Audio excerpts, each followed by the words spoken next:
We are going to document a stroke alert. If you're in Epic, you're going to go to the alert section, use the down chevron, and pick stroke code. This is where you should document all stroke codes, whether they're activated in the field and they are door to CT, or they are activated in the ED, activated in triage, or once the patient has already been roomed, and regardless of what campus you are working at. Once you've opened up the flow sheet, select where it was activated. If it was activated in the ED, I'll pick that. I'm going to put in the time and the date. Last known well, which will either be shared by EMS or patient report.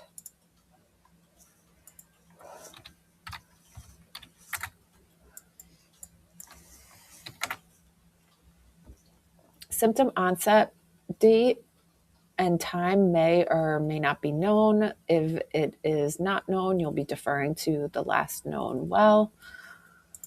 The time that the patient went to CAT scan, and then the time that the patient returned from the CAT scan. Provider evaluation time. This is typically the ED provider. And then what time did the neurologist arrive, and the name of the neurologist. We'll always keep in mind your goals. So we try to get patient to CT scan in less than 10 minutes, and then door to needle time, the push goal is less than 30 minutes. And utilizing your timer for how long the patient has been here is a great way to kind of keep an eye on that. Telemedicine will only be used at Shoreline or at SRC. If you're at York Street, it's typically not used, although sometimes they will use the big screen TVs for the attendings to consult in. Patient weight will be very important for if the patient is going to receive thrombolytics. We want to make sure that we have an accurate weight from within 24 hours if they are going to get medication. Vital signs. So the expectation is that we will get vital signs on the patient Q15 minutes during the duration of the stroke code.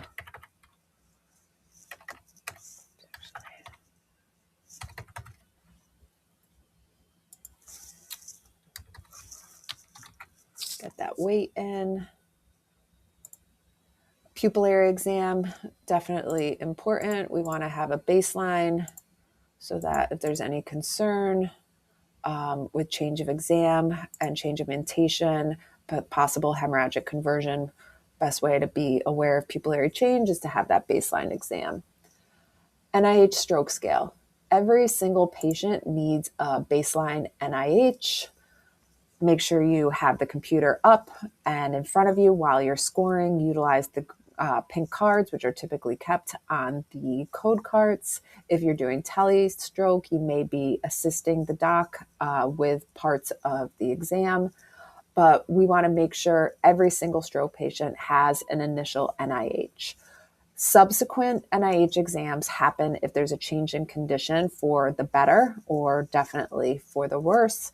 And then you start this 15-minute interval for if they receive tenecteplase. Q 15 minutes for 2 hours, Q 30 minutes for 6 hours, and then it's hourly after that for 16 hours up until that 24-hour mark. That first score, we really like and prefer for it to be in conjunction with neuro. If neuro is doing that first exam, we can be acting as the scribe to make sure that we are definitely seeing exactly what they're seeing and we have an aligned baseline, especially before any intervention. NeuroCheck allows you to document a GCS and muscle strength.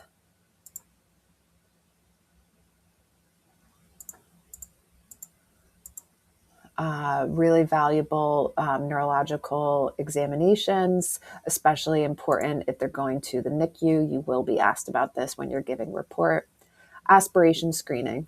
Expectation is that we do an aspiration screening on every single stroke patient. So making sure that we document that. If there's a contraindication for whatever reason, we would need to make sure that we are putting in what that contraindication is. And then when the BPA fires stating that to make sure that we put in aspiration precautions, just make sure you're not clicking out of it to work around that and that you are actually putting in aspiration precautions. Otherwise, if there are no contraindications, we want to make sure that we are doing that swallow exam. We're doing it because of a stroke code and then hitting pass. It's nice if you flag this too, it makes it easily visible. Stroke code status. Code canceled is rare. It'd be a situation where the patient skipped going to diagnostic imaging altogether. And this might be in a case where a provider decides, you know what, this is Bell's palsy. I don't want them to receive imaging. Or maybe they are profoundly hypotensive. There's concern for sepsis or an arrhythmia, and they're going to cancel the stroke alert. They're not going to get diagnostic imaging at this time, and they'll reassess later. It's important to make sure you call CT scans so that they do not continue to hold the table. Way more common is code ended, no intervention. They go for diagnostic imaging, but a determination is made. They're not going to get a thrombolytic. They're not going to get a thrombectomy. They absolutely could still be having a stroke. They might be going for further imaging at MRI, or they may be getting admitted to a neuroservice or even a step down or an ICU, but we're not going to be intervening. And the acute portion of the stroke alert has ended. Code-ended thrombolytics only would be patients just getting tenecteplase. Code-ended tenecteplase and thrombectomy. Code-ended thrombectomy only. This is especially if they're having a large vessel occlusion, but they're outside of the window or they have specific contraindications towards getting tenecteplase. And then lastly is decision hemorrhage. They went for their imaging and it was confirmed that they actually have a bleed, not an ischemic stroke. Therefore, they would not be a candidate for thrombolytics or thrombectomy. You want to put in the time and the date that the stroke code was changed, and then the provider's name in here. Really important if the decision is made that it is a hemorrhage, that we are putting in what our blood pressure blood pressure goal is. This is going to come straight from the provider. It is a bit dependent on what type of bleed it is and also the patient's baseline blood pressure status. But the expectation is that we do get vital signs for our spontaneous ICH and SAH alerts for Q 15 minutes for the first 2 hours, and then hourly or per provider order after that.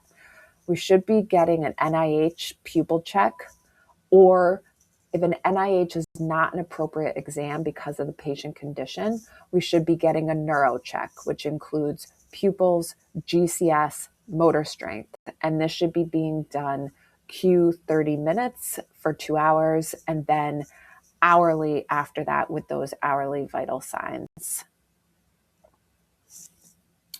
Patient disposition, a majority of these patients are getting admitted. Stroke education provided, yes. And then EMS transport is really going to come up if you're at SRC or if you're at Shoreline. Majority of stroke patients will be disposed out of Shoreline for further evaluation downtown, and then specifically at SRC if there are plans for them to get a thrombectomy. That stroke code flow sheet will then fill your ED event log. You can go back in and update it, or you can go in and make a new time stamp to put in subsequent NIHs. Always make sure to go into your manage orders tab, especially once these patients are admitted, to get a better idea of the frequency of your vital signs, your neuro assessments, what your neuro assessment should include, what your blood pressure goals are, etc.